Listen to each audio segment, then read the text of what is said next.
ನಮಸ್ಕಾರ ವೀಕ್ಷಕರೇ, ಇಬ್ಬನಿ ನ್ಯೂಸ್ಗೆ ಸ್ವಾಗತ. ನಮ್ಮ ಚಾನೆಲ್ಗೆ ಸಬ್ಸ್ಕ್ರೈಬ್ ಆಗಿ, ಇಷ್ಟವಾದರೆ ಶೇರ್ ಮಾಡಿ.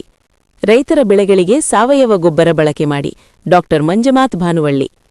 ತಾಲೂಕಿನ ಅರಸೀಕೆರೆ ಗ್ರಾಮದ ಕೃಷಿ ಕೇಂದ್ರದಲ್ಲಿ ಕೃಷಿ ಇಲಾಖೆಯ ವತಿಯಿಂದ ಮಣ್ಣು ಆರೋಗ್ಯ ಅಭಿಯಾನದಡಿ ಪ್ರಾತ್ಯಕ್ಷಿಕೆ, ರೈತರಿಗೆ ತರಬೇತಿ, ರಾನಿ ಬೆಳೆಯುವ ವಿಚಾರ ಸಂಕಿರಣ ಕಾರ್ಯಕ್ರಮ ಹಮ್ಮಿಕೊಳ್ಳಲಾಗಿತ್ತು. ಕೃಷಿ ವಿಸ್ತರಣಾ ಶಿಕ್ಷಣ ಕೇಂದ್ರ ಹಡಗಲಿ ಡಾಕ್ಟರ್ ಮಂಜುನಾಥ್ ಭಾನುವಳ್ಳಿ ಕಾರ್ಯಕ್ರಮ ಉದ್ಘಾಟಿಸಿ ಮಾತನಾಡಿ, ರೈತರು ಬೆಳೆಗಳನ್ನು ಬೆಳೆಯುವ ಮೊದಲು ಮಣ್ಣು ಹಾಗೂ ನೀರನ್ನು ಪರೀಕ್ಷೆ ಮಾಡಿಸಿ ಬೆಳೆಗಳನ್ನು ಬೆಳೆಯಬೇಕು. ಮಣ್ಣು ಫಲವತ್ತತೆಯಾಗಿದ್ದರೆ ಉತ್ತಮ ಬೆಳೆ ಬೆಳೆಯಬಹುದು. ಒಂದೇ ಬೆಳೆ ಬೆಳೆಯುವುದರಿಂದ ಮಣ್ಣಿನ ಸವಕಳಿಯಾಗುತ್ತದೆ. ವಿವಿಧ ಬೆಳೆಗಳನ್ನು ಬೆಳೆಯಬೇಕು. ಹೆಚ್ಚಾಗಿ ರಾಸಾಯನಿಕ ಗೊಬ್ಬರ ಬಳಸದೆ ಕೊಟ್ಟಿಗೆ ಗೊಬ್ಬರವನ್ನು ಬಳಸಬೇಕು. ಮಣ್ಣು ಹಾಗೂ ನೀರನ್ನು ಹಡಗಲಿ ಪರೀಕ್ಷೆ ಕೇಂದ್ರಕ್ಕೆ ಕಳುಹಿಸಿ ಪರೀಕ್ಷೆ ಮಾಡಿಸಿ ಮಣ್ಣಿಗೆ ತಕ್ಕಂತೆ ಬೆಳೆಗಳನ್ನು ಬೆಳೆಯಬೇಕು. ಹೆಚ್ಚಾಗಿ ರಾಸಾಯನಿಕ ಗೊಬ್ಬರ ಹಾಗೂ ಕೀಟನಾಶಕವನ್ನು ಬಳಸಿದರೆ ಅನೇಕ ರೋಗಗಳು ಬರುತ್ತವೆ. ಹಾಗಾಗಿ ಸಾವಯವ ಗೊಬ್ಬರವನ್ನೇ ಉಳಿಸಿ. ಪ್ರತಿಯೊಬ್ಬ ರೈತರು ರಾಸಾಯನಿಕ ಗೊಬ್ಬರಕ್ಕೆ ಮಾರು ಹೋಗದೆ ಸಾವಯವ ಕೃಷಿ ಅಳವಡಿಸಿಕೊಳ್ಳಬೇಕೆಂದು ಹೇಳಿದರು.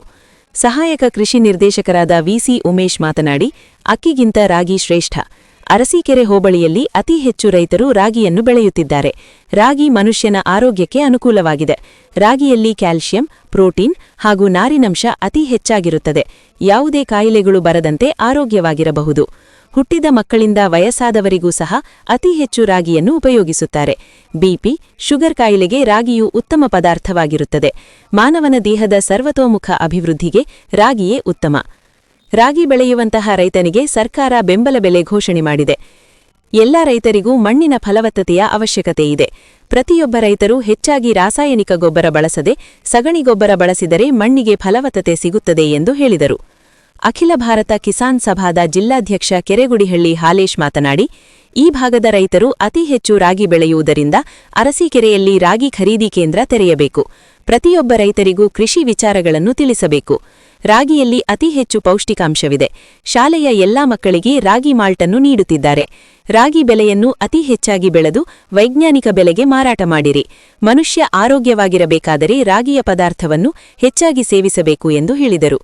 ಇದೇ ಸಂದರ್ಭದಲ್ಲಿ ರೈತ ಮುಖಂಡರಾದ ಹೊಸಕೋಟೆ ಹನುಮಂತಪ್ಪ, ಹೊನ್ನೂರು ಹಾಲಪ್ಪ, ತಿಮ್ಮಲಾಪುರದ ಪರುಸಪ್ಪ, ಸೋಮಲಿಂಗಪ್ಪ, ಎಬಿ ಮಲ್ಲಿಕಾರ್ಜುನ್ ಗೌಡ, ಎಬಿ ಮಾಗರಾಜ್, ಕೃಷಿ ಅಧಿಕಾರಿಗಳಾದ ಎಚ್ಎಲ್ ಸಂಗಪ್ಪ, ಷಣ್ಮುಖ್ ನಾಯಕ್, ಸಿಬ್ಬಂದಿಗಳಾದ ಸಂತೋಷ್, ಕಿರಣ್ ಬಡಿಗೇರ್, ದ್ವಾರಕೇಶ್, ಸುತ್ತಮುತ್ತಲ ಹಳ್ಳಿಯ ರೈತರು, ಸ್ವಸಹಾಯ ಸಂಘದವರು, ಮಹಿಳೆಯರು ಹಾಗೂ ಗ್ರಾಮಸ್ಥರು ಹಾಜರಿದ್ದರು. ವರದಿ ಮಹೇಶ್, ಅರಸೀಕೆರೆ. ನಾವು ಕಾಲ್ ಕೆಜಿಗೆ 200, 250, 300 ರೂಪಾಯಿ ಕೊಡಕ್ ಆಗುತ್ತಿಲ್ಲ ಅಲ್ವಾ?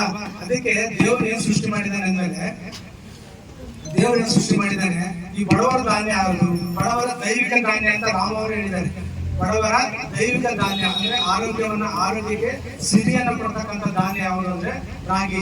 ಅದಕ್ಕೆ ಅದನ್ನ ದೈವಿಕ ಬೆಳೆ ಅಂದ್ರೆ ದೈವಿಕ ಅದನ್ನ ರಾಗಿ ಅಂತಾನೆ ಹೇಳಿದ್ದಾರೆ ಅಲ್ವಾ? ಹಂಗಾಗಿ ರಾಗಿಯಲ್ಲಿ ಅತಿ ಹೆಚ್ಚಾಗಿ ಕ್ಯಾಲ್ಸಿಯಂ ಇರುತ್ತೆ ಅಲ್ವಾ? ಕ್ಯಾಲ್ಸಿಯಂ ಮನುಷ್ಯನಿಗೆ ಏನಕ್ಕೆ ಅವಶ್ಯಕತೆ ಇರುತ್ತೆ ನಮ್ಗೆಲ್ಲರಿಗೂ ಅಲ್ವಾ? ಮೂಳೆಗಳು ಗಟ್ಟಿ ಇರ್ಬೇಕು ಅಂದ್ರೆ ಕ್ಯಾಲ್ಸಿಯಂ ಬಹಳ ಅವಶ್ಯಕತೆ ಇರುತ್ತೆ ಅಲ್ವಾ?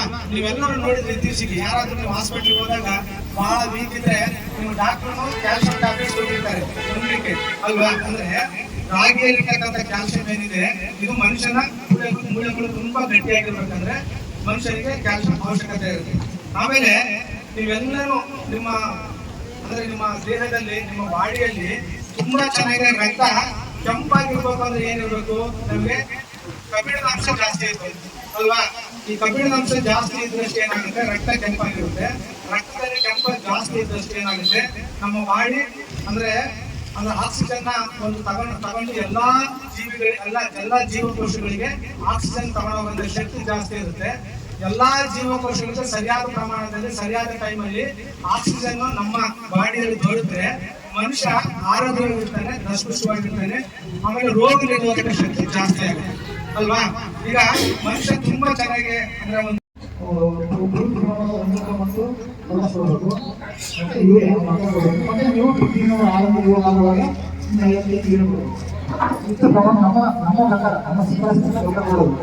ನೀವು ಜಾಸ್ತಿನೇ ವಿಷಯ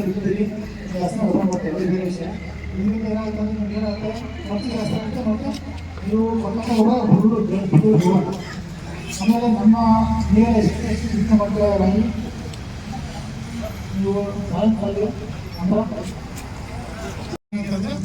ಮಣ್ಣಿನಲ್ಲಿ ಅಷ್ಟು ಹೌದಲ್ಲ.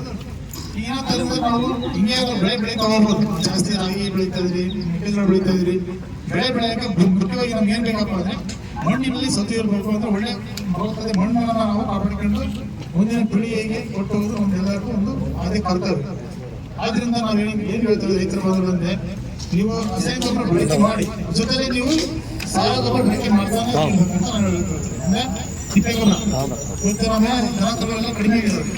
ನಮ್ಮ ಊರಲ್ಲಿ ದನ ಕರು ಕಡಿಮೆ ಆದ್ರಿಂದ ನೀವು ಕಾಂಪೋಸ್ಟ್ ಗೊಬ್ಬರಗಳನ್ನ, ಸಿಟಿ ಗೊಬ್ಬರಗಳನ್ನ, ಜೊತೆಗೆ ಹಸಿರೆ ಗೊಬ್ಬರ ಗೊತ್ತಲ್ಲ ನಿಮಗೆಲ್ಲ, ಹೊಸಂದಿ ಹಾಕ್ಬೇಕು.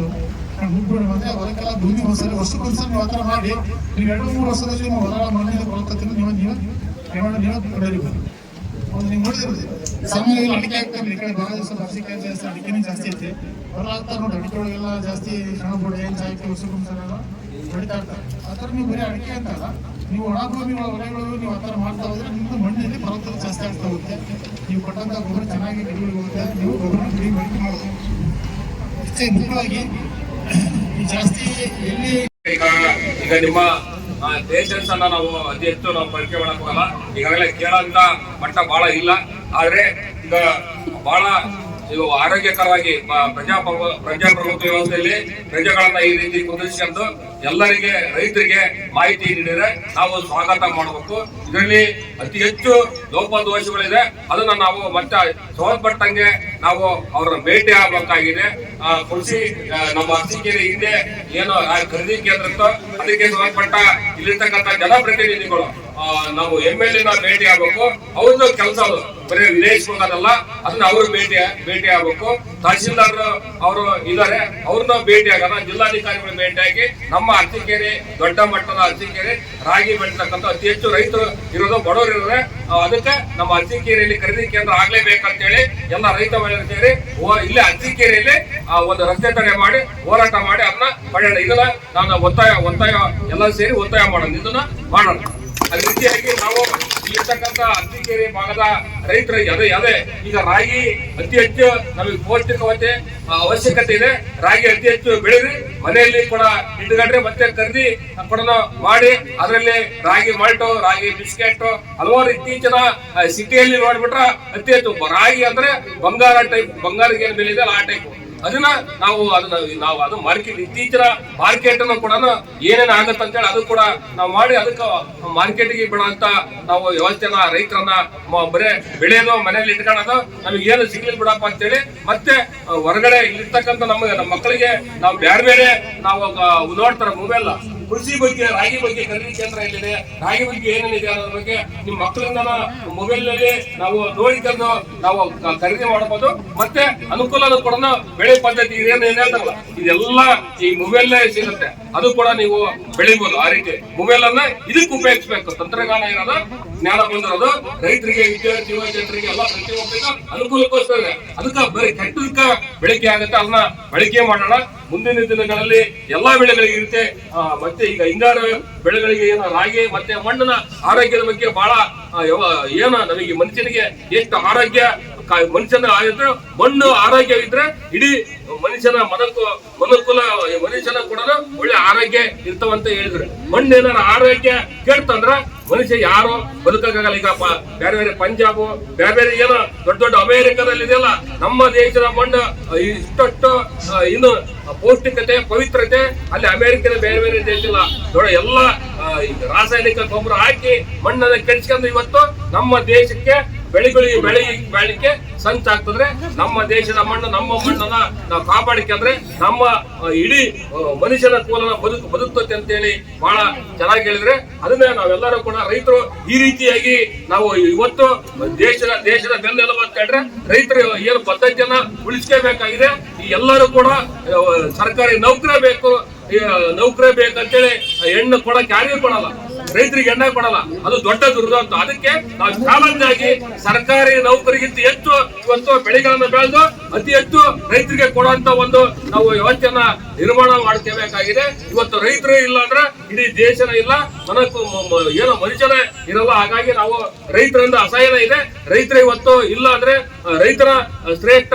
ಹಂಗಾಗಿ ನಾವು ಆಳುವ ಸರ್ಕಾರಕ್ಕೆ ಮತ್ತೆ ಜನಪ್ರತಿನಿಧಿಗಳಿಗೆ ಅಧಿಕಾರಿಗಳಿಗೆ ಎಲ್ಲ ಬಳಕೆ ಮಾಡಿಕೊಂಡು ನಾವು ಎಲ್ಲ ರೈತರು ಮೊದಲು ನಾವು ಒಗ್ಗಟ್ಟಾಗಬೇಕು.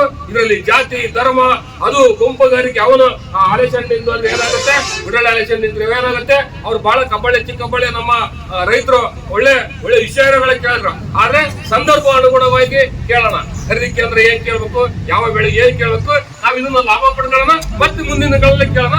ಆ ರೀತಿ ನಾವು ರೈತರು ನಾವು ಸೇರಿ ಮಾಡೋಣ ಅಂತೇಳಿ ಈಗ ಸಮಯ ಅಮಯ ಆಗಿರೋದ್ರಿಂದ ಈಗ ಎಲ್ಲರೂ ಅಧಿಕಾರಿಗಳು ಕೂಡ ಒಳ್ಳೆ ಸ್ಪಷ್ಟವಾಗಿ ಮಾಹಿತಿ ನೀಡಿದ್ದಾರೆ.